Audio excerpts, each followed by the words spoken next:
Alright, so with this, I'm going to talk about two other titles that were announced, but I forgot to talk about them in the previous video, but I thought I'd talk about them here, and a new title that was announced post-Secret Wars, and I want to give my thoughts on this. Thought it'd be pretty interesting to, give my thoughts once more on all the titles that are coming out for basically this for post-Secret Wars.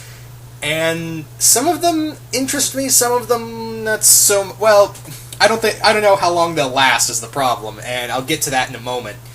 Let's start off with the announcements for Uncanny Inhumans. Now, Uncanny Inhumans, because obviously Marvel wants to pimp out the Inhumans because X-Men still have, Fox is still under X-Men. I mean, X-Men is still under Fox, but yeah. Yeah, so when we saw the Free Comic Book Day announcement, we saw that Human Torch was part of the Inhumans and married to Medusa. And it looks like now, yeah, Beast is on the Inhumans. Now, Beast is apparently still a mutant, and Human Torch is still, he still got his powers from the cosmic rays. So, I'm curious to know why it makes sense for Johnny to be on the Inhumans, because he was, he was part of the Inhumans for a short time in the past, and he was married to Crystal. But married to Medusa when Black Bolt is... Black Bolt's still on this team, so I'm wondering, are they keeping that marriage in canon? And are they going to keep that around? And I'm wondering what Beast's point of view is going to be in here. And I'm wondering, are there still going to be Fantastic Four and X-Men? Are the X-Men broken up? Are the Fantastic Four broken up? That's a big thing, because for those who don't know, yeah, the Thing is on the, the Thing, Ben Grimm is in the Guardians of the Galaxy now. He's a member of the Guardians of the Galaxy. So I'm wondering. All we need to know now is where are Ben and where are Sue and Reed? Are they? And hell, even are they still together? And that's the other thing is with comic book marriages and comic books, they never last. And now, like we all thought that Reed and Sue would be the ones to stay together the longest. I don't know at this point. I really don't know. So yeah, I'm wondering. Are the X-Men gone for good as well? That's another, big question right there. Is that are the X-Men gone, and are the Fantastic Four broken up, or could it be a new Fantastic Four team with Reed and Sue and two other members? That's another that's another thing I'm really interested about. But getting back to the Inhumans, yeah, Charles Scholl. I want to talk about the creative team behind this. Charles Scholl and Steve McNiven.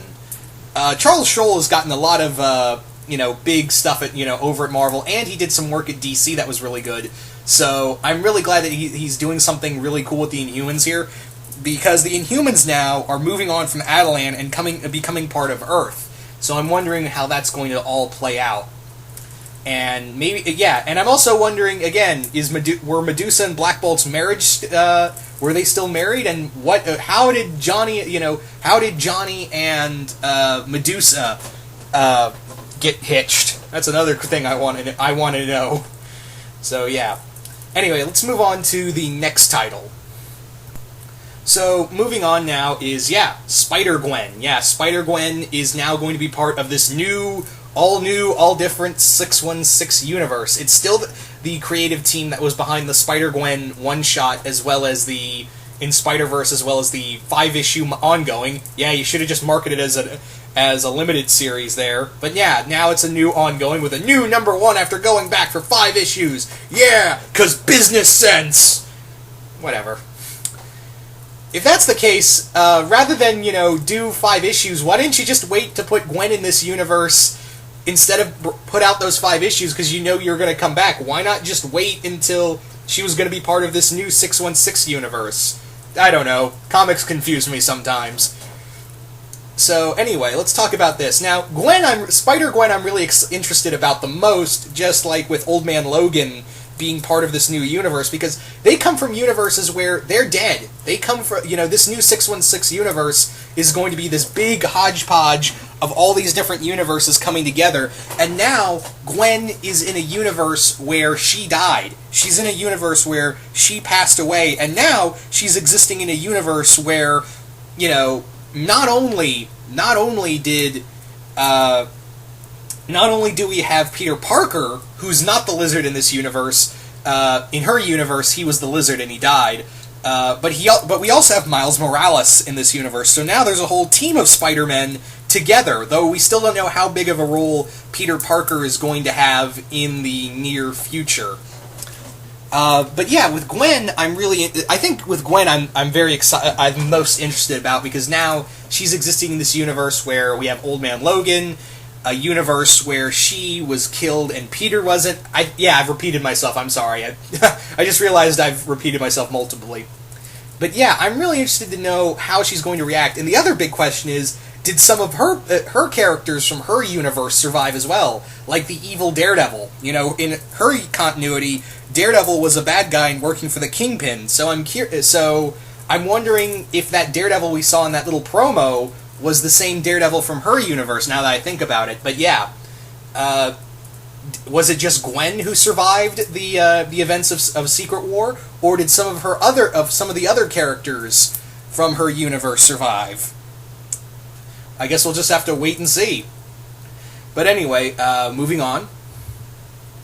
And finally is Squadron Supreme. Yeah, for those who don't know who Squadron Supreme is, don't feel bad. Not a lot of people know about them, unless you've read, the Marvel Max titles that were written by JMS. Squadron Supreme is essentially the Marvel equivalent of the Justice League and JSA put together. They're from an alternate universe, and they're either called Squadron Sinister when they're evil, or Squadron Supreme when they're good guys. And it looks like these guys, they existed in an alternate universe. But yeah, it looks like they are going to be part of this new 616 universe, and it's going to be under James Robinson. We also have Thundra on the team. That's really cool. Of course, this is the Hyperion from Jonathan Hickman's run, so that's going to be cool to see him do some work. We got Night Owl. We've got several characters. Here's the problem, though. I've never really read a lot of Squadron Supreme. I know there's a huge fan base out there. Well, namely, if your name is Chris Bennett, looking at you, Mount Vernon kid. But yeah, here's the thing. I don't know how long this title will last, because here's the thing. Not a lot of people, like I just said, not a lot of people know who Squadron Supreme is. So I don't know if this James Robinson, you really got to sell it. And the problem is James Robinson's a very hit and miss writer. He is a very hit and miss writer. He does have some major hits, but when he misses, he misses the target big time. Oh yeah, but I want to give this title the benefit of the doubt. Hopefully it will do good. Hopefully it will be, up to par with everything. But yeah, I don't know if this title will survive for as long as, how well SpiderGwen, and I'm pretty sure Uncanny Inhumans will survive as well. But yeah, I want to keep my hopes up for Squadron Supreme, but they've never really done well because they've had ongoings before, but they've never really hit big. You know what I mean? So yeah, that's pretty much all my thoughts on on the new titles. I'll keep doing videos of the new announcements for new titles. And you guys tell me, what do you guys think of these titles so far? Do you guys like them? Do you guys hate them? And what do you think is the future for both the X-Men and the Fantastic Four in post-Secret War? Because I'm starting to get worried, guys. I'm really starting to get worried here. Anyway, once again, hope you all enjoyed this, and I will see you guys later.